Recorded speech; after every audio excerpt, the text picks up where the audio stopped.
సమయంలో ఒక అద్భుతమైన విషయం ఏంటంటే 13వ వచనంలో యెహోషువ యెరికో ప్రాంతమున ఉన్నప్పుడు అతను కన్నులెత్తి చూడగానేనండి దూసిన కత్తి చేత పట్టుకున్న ఒకడు అతని ఎదురు నిలబడ్డాడు.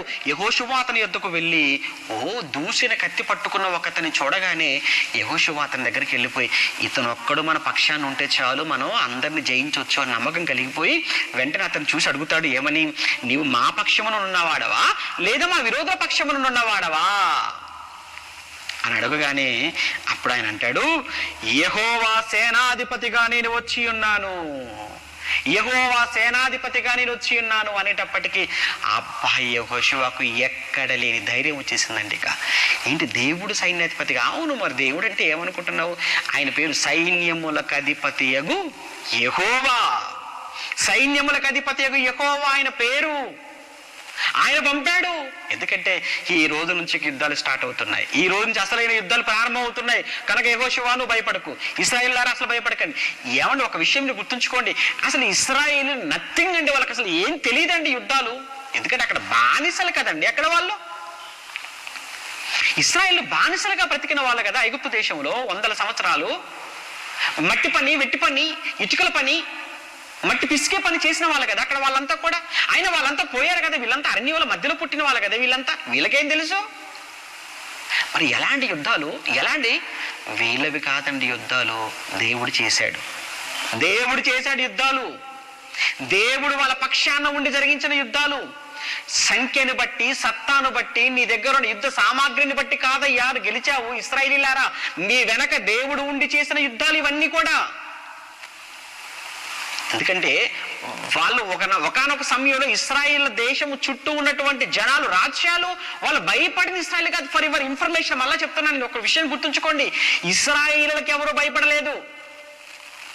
ఇశ్రాయేల్కి యెరికో వాళ్ళు భయపడలేదు, అమోరీల రాజులు భయపడలేదు, అక్కడ 7 జాతుల వాళ్ళు ఎవరు భయపడలేదు ఇశ్రాయేలుకు. వాళ్ళకు ఎందుకు భయపడ్డారు అని అంటే వాళ్ళ వెనుకున్న దేవుణ్ణి బట్టి వాళ్ళు భయపడ్డారు.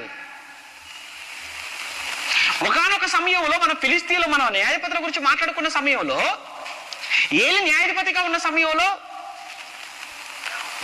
వీళ్ళు గెలవటానికి కారణం దేవుడి మందసాన్ని ఎత్తుకెళ్ళిపోదాం అని వాళ్ళు ఎత్తుకుని వెళ్ళిపోయిన సందర్భం మనకు కనపడుతుంది ఫిలిస్తీన్లు. అందుకే కదా నాయకులైన వారు, గొప్ప గొప్ప వాళ్ళు పలికిన మాట ఏంటి తెలుసా అండి? అందులో దావీదు ఎస్పెషల్లీ పలికిన మాట ఏంటి తెలుసా? యుద్ధము ఎవరిదని దిగాడు యుద్ధ రంగంలోకి?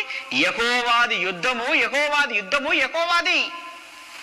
దేవుడు చేశాడండి. వీళ్ళనగా ఏమాత్రం అండి, వీళ్ళు సరిపోతారా? అక్కడున్న 7 జాతులతో యుద్ధం చేసి గెలవటం అని అంటే అది వీళ్ళ వల్ల కాదు, ఇశ్రాయేల్ వల్ల. మరి ఎలా గెలవగలిగారు?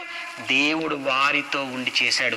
కనుక నీకున్న బలమా, నీకున్న అధికారమా, నీకున్న శక్తి, నీకున్న మనీయా, ఏదున్నా ఉపయోగం లేదు. దేవుడు నీ వెనక లేకుండా ఉంటే, దేవుడు నీకు తోడుగా లేకపోతే, దేవుడు నీ పక్షాన లేకపోతే, ఎవరున్నా, ఎన్నున్నా, ఎంతున్నా అంతా నిష్ప్రయోజనం. దేవుని కలిగి ఉన్నావా? దేవుడు నీతో ఉన్నాడని చెప్పుకోగలవా? దేవుడు నా పక్షంగా ఉన్నాడని గొప్పగా నువ్వు మాట్లాడగలవా? ఒక్కసారి నువ్వు ఆలోచించు. నా వెనుక ఆడున్నాడు, వీడున్నాడు, వీళ్ళున్నారు, వాళ్ళున్నారని చెప్తావే తప్ప నా వెనక దేవుడున్నాడు, నా పక్షంగా దేవుడు ఉన్నాడు అని చెప్పగలిగే వ్యక్తి ఎక్కడ? మనకి ఈరోజు ఎక్కడ కనబడతారు చెప్పండి? నా వెనక అధికారం ఉందంటావు కదా, నా వెనకాల పలానా ఆయన ఉన్నాడు అంటావు కదా, నా వెనకాల పలానా వాళ్ళు ఉన్నారని మాట్లాడతావు కదా, కానీ నా వెనక దేవుడు ఉన్నాడని చెప్పగలవా నువ్వు? నీకు అంత ధైర్యం ఉందా? నీకు దేవుడు నా వెనక చెప్పగలిగే అంత ధైర్యం నీకుందా? ఇశ్రాయేలుకు భయపడ్డారు అంటే ఇశ్రాయేలు పేరు చెప్పగానే చుట్టూ ఉన్న శత్రువులు అంతా కూడా గజగజ వణికిపోయారు. ఇంకా మన యెహోషువ గ్రంథం చదువుతుంటేనే అంటే రాత్రి నుంచి 24 అధ్యాయాలు చదువుతుంటే మనసంతా కూడా పిండేసినట్టు అయిపోయిందండి. చుట్టూ ఉన్న రాజులు ఇశ్రాయేలుల పేరు ఎత్తటానికి కూడా గడగడగడ వణికారటండి, గుండెలు పగిలిపోయాయటండి వాళ్ళ పేరు ఎత్తటానికి.